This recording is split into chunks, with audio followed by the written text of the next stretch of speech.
Hi everyone, welcome to my YouTube channel learn with Rizwan, जहाँ पर हम इंग्लिश को नए तरीक़ों से सीखते हैं। जैसे कि आपने टाइटल देखा होगा, आज के हम इस वीडियो में बात करने वाले हैं कॉमन इंग्लिश फ्रेजेस के बारे में। ये कॉमन फ्रेजेस अगर से आप अपनी लैंग्वेज में ऐड करते हो, चाहे वो स्पोकन हो या फिर रिटन हो, आप इंग्लिश काफ़ी इम्प्रूव होगी और नेटिव लगेगी।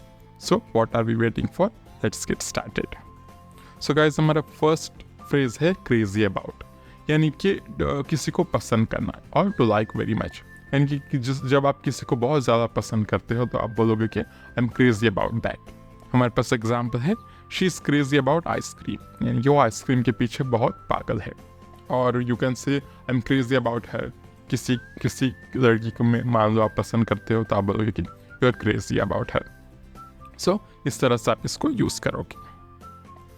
Next we have cup of tea, यानी कि किसी को पसंद करना, पर्सन और थिंग वन जनरली लाइक्स, यानी कि जो चीज़ आप कोई चीज़ को पसंद करते हो या कोई चीज़ आपको अच्छे से आती हो तो उसके लिए आप बोलोगे कि that is my cup of T. और आप इसको निगेटिव भी यूज़ कर सकते हो। एग्जाम्पल हमारे पास है, math is not my cup of tea, यानी कि मुझे मैथ्स पसंद नहीं है या मुझे मैथ ज़्यादा अच्छा नहीं आता। इसका और एग्जाम्पल दे सकते हैं कि driving is my cup of tea, यानी कि ड्राइविंग मुझे पसंद है और मुझे अच्छे से आती है। नेक्स्ट देखते हैं, next we have hang out. ये आपने ऑलरेडी बहुत सुना होगा। टू स्पेंड टाइम, यानी कि किसी के साथ टाइम गुजारना, किसी के साथ वक्त गुजारना, किसी के साथ अच्छा टाइम स्पेंड करना। ओके, एग्जाम्पल हमारे पास है, I like to hang out with my friends, यानी कि आप आपके फ्रेंड्स के साथ हैंग आउट करना काफ़ी पसंद करते हो, उनके साथ टाइम स्पेंड करना पसंद करते हो। I like to hang out with my family as well sometimes, कभी कभी मुझे अपनी फैमिली के साथ भी हैंग आउट करना पसंद है। इसको इस तरह से हम यूज़ कर सकते हैं। नेक्स्ट देखते हैं, हमारे पास नेक्स्ट है हैव ए गुड टाइम। जब आप किसी को बोलना चाहो कि आप इंजॉय करो या इंजॉय करना, उसे हम बोलेंगे कि let's have a good time. Example हमारे पास है, let's have a good time and watch some movies, यानी कि चलो कुछ इंजॉय करते हैं और मूवीज़ देखते हैं। इस तरह से सेंटेंस यूज़ होगा। नेक्स्ट देखेंगे, we have take it easy. Take it easy का मतलब है कि रिलैक्स करना, कोई चीज़ की ज़्यादा टेंशन नहीं देना। ओके, एग्जाम्पल देखेंगे, take it easy and relax after a long time, मतलब ज़्यादा टेंशन मत लो, एक काफ़ी लंबा दिन के बाद रिलैक्स करो। Okay, just don't take a lot of tension, take it easy bro. तो जब भी आप किसी को बोलना है कि रिलैक्स करो, ज़्यादा टेंशन या स्ट्रेस मत लो, तब आप बोलोगे कि take it easy. Next we have cheer someone up, यानी कि टू मेक समवन हैप्पी या फिर किसी को खुश करना।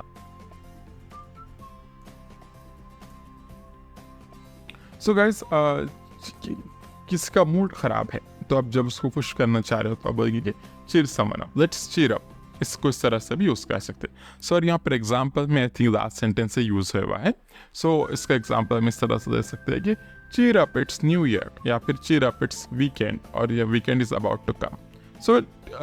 मतलब टेंशन मत लो, चीयर अप करो, अपने आप को हैप्पी करो। Okay, next we have good thinking, यानी कि गुड आइडिया या फिर अच्छा ख्याल। आपको मतलब कोई सिचुएशन है जहाँ पर कोई प्रॉब्लम है या फिर और आपको कुछ सोल्यूशन आता है उसका, या फिर आपने कुछ अच्छा आइडिया दिया है तो आप बोलोगे कि क्या गुड थिंकिंग। एग्जाम्पल हमारे पास है, good thinking on bringing an umbrella today. तो यानी कि आज शायद अबर था, काफ़ी क्लाउडी था स्काई, तो आपने अम्ब्रेला कैरी करा एंड सडनली स्टार्टेड रेनिंग, तो आपका फ्रेंड बोलेगा कि आपको good thinking that you brought an umbrella. इस तरह से इसे हम यूज़ करेंगे। Next we have guys help yourself, serve yourself, या फिर अपने आप को परोसना। हाँ, तो ये फ्रेज जो है इसको कई तरह से इस्तेमाल किया जाता है, बट इस कॉन्टेक्स्ट में हम बात कर रहे हैं कि सर्व करने के बारे में। फॉर एग्जाम्पल, मान लो एक बुफे है, तो आपका गेस्ट या फिर जिस भी पार्टी में हम जा चुके हैं वो बोलेगा कि sir help yourself and take some food. Example हमारे पास है, help yourself to some snacks from the table. Table पर बहुत सारे स्नैक्स है और आपका होस्ट आपको बोल रहा है कि help yourself.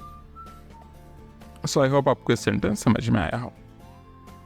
Next we have out of this world, यानी कि वेरी नाइस या फिर बहुत बढ़िया। This is one of the ways आप किसी को कॉम्प्लीमेंट कर सकते हो। ओके, आपको बोलना है कि बहुत अच्छा है, बहुत खूब है, तो आप बोलोगे कि this is out of the world, this ice cream was out of the world. Example हमारे पास है, the view from the mountain was out of this world, यानी कि इतना नाइस और ब्यूटीफुल था माउंटेन्स का view that it was totally out of this world. चलो नेक्स्ट हम देखेंगे, we have give it a shot. Give it a shot का मतलब है कि टू ट्राई समथिंग या फिर किसी चीज़ को ट्राई करना। ये फ्रेज इस तरह से इस्तेमाल होता है गाइस, लाइक कोई चीज़ को ट्राई करने से पहले आप सोच रहे हो तो आपका फ्रेंड या फिर कोई और आपको बोलेगा कि गिव इट ए शॉट, एक बार ट्राई करके तो आप देखो, समझ में आया तो ठीक है, वरना नो प्रॉब्लम। एग्जाम्पल हमारे पास है, if you are unsure just give it a shot and see how it goes. अगर से आपको पता नहीं है, मतलब आप श्योर नहीं हो कोई चीज़ को लेकर, तो आप जस्ट ट्राई करो, देखो अगर से आपको समझ में आती है क्या। If you don't like it you can just let it go. So give it a shot, try कर देखो, इस तरह से इसे हम इस्तेमाल करेंगे। नेक्स्ट देखते हैं, we have here needless to say, obviously या फिर जिससे बोलने की ज़रूरत ना हो। यानी कि कुछ सिचुएशंस में ऐसे होता है कि आपको बोलने की ज़रूरत नहीं पड़ती, कुछ चीज़ें अनस्पोकनली ऑब्वियस होती है, राइट। एग्जाम्पल देखेंगे, needless to say you did a fantastic job on the project, यानी कि आपने प्रोजेक्ट में बहुत ही अच्छा जॉब किया, तो आपका बॉस आपको बोलेगा कि नीडलेस टू से आपने बहुत ही अच्छा जॉब किया, यानी कि जो चीज़ जाहिर है जिससे बोलने की ज़रूरत ना हो। Needless to say you are a very hard working person. और एग्जाम्पल दे सकते हैं हम, needless to say it is about to rain, यानी कि ऑब्वियसली मतलब बहुत सारे बादल आ चुके हैं, so it is about to rain, no need to say it. चल, सो ये था हमारा needless to say. Next we will see good for you, good job, well done, बहुत अच्छा काम किया। सो कुछ आपने बहुत ही अच्छा काम किया या फिर आपके साथ कुछ बहुत ही अच्छा हुआ, तब उस केस में हम बोलते हैं कि गुड फॉर यू। एग्जाम्पल हमारे पास है, you got the promotion, good for you. So मतलब किसी को नाइस फॉर यू या फिर दैट्स सो ग्रेट, इस तरह से जब हम बोलते हैं तो उस केस में ये सेंटेंस आप यूज़ कर सकते हो, लाइक गुड फॉर यू। एक और एग्जाम्पल लेकर देखेंगे हम, you got 92% in SSC exams, good for you, way to go. So I hope कि आपको फ्रेज समझ में आया हो। Next we have hard times, यानी कि टाइम ऑफ डिफ़िकल्टी या फिर मुश्किल वक्त, जैसे आप पढ़कर ही समझ सकते हो। हार्ड टाइम्स यानी कि ऐसा वक्त जो बहुत ही मुश्किल हो, you lost your job, you are going through hard times. Example है हमारे पास, everyone goes through hard times but things will get better, यानी कि हर किसी की लाइफ में मुश्किल वक्त आता है बट चीज़ें स्लोली बेटर होने लगती है। सो हार्ड टाइम्स यानी कि मुश्किल वक्त। Next we have count on someone, यानी कि किसी पे डिपेंड करना, टू डिपेंड ऑन समवन या फिर किसी पे भरोसा करना। ये फ्रेज हम इस तरह से यूज़ कर सकते हैं कि आपने किसी को कोई काम दिया हो और आप अब उस पर भरोसा कर रहे हो कि वो पर्सन वो काम करेगा। फॉर एग्ज़ाम्पल, आपने किसी से हेल्प मांगी हो कि आपको कोई पर्टिकुलर हेल्प कर दे या आपका कोई असाइनमेंट कर दे दे, तो आप बोलोगे कि I am counting on you to do that. Example हमारे पास है, you can always count on someone who truly cares, यानी कि जो आपकी सच में परवाह करता है, आप उस पर भरोसा कर सकते हो कि वो पर्सन आपका वो पर्टिकुलर काम करेगा। सो इस तरह से इसे यूज़ करेंगे। Next we have it's a deal, यानी कि अग्री या फिर हामी भरना। सो अब कि ओके, जैसे हम बोलते हैं कि ओके ठीक है, तो उस केस में हम ये सेंटेंस यूज़ कर सकते हैं कि इट्स अ डील। एग्जाम्पल देखेंगे, let's meet at 5 PM tomorrow, it's a deal, तो यानी कि ज़रूर, श्योर, क्यों नहीं, ओके। ऐसे सेंटेंसेस को बोलने के प्लेस पे आप यूज़ कर सकते हो इट्स अ डील। इसको और एग्जाम्पल में देखेंगे, let's go to the movies tomorrow, तो आप बोलोगे कि इट्स अ डील, बिल्कुल ज़रूर। चलो नेक्स्ट वी हैव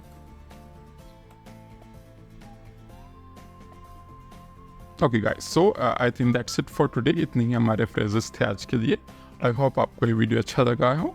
अगर से आपको ये वीडियो पसंद आया हो तो मेरे चैनल को ज़रूर सब्सक्राइब कीजिए, इसको लाइक कीजिए और कमेंट्स में अपने थॉट्स शेयर कीजिए कि आपको और कुछ हेल्प या टिप्स की ज़रूरत है आपकी इंग्लिश को इम्प्रूव करने के लिए। And I will see you in the next video. Take care.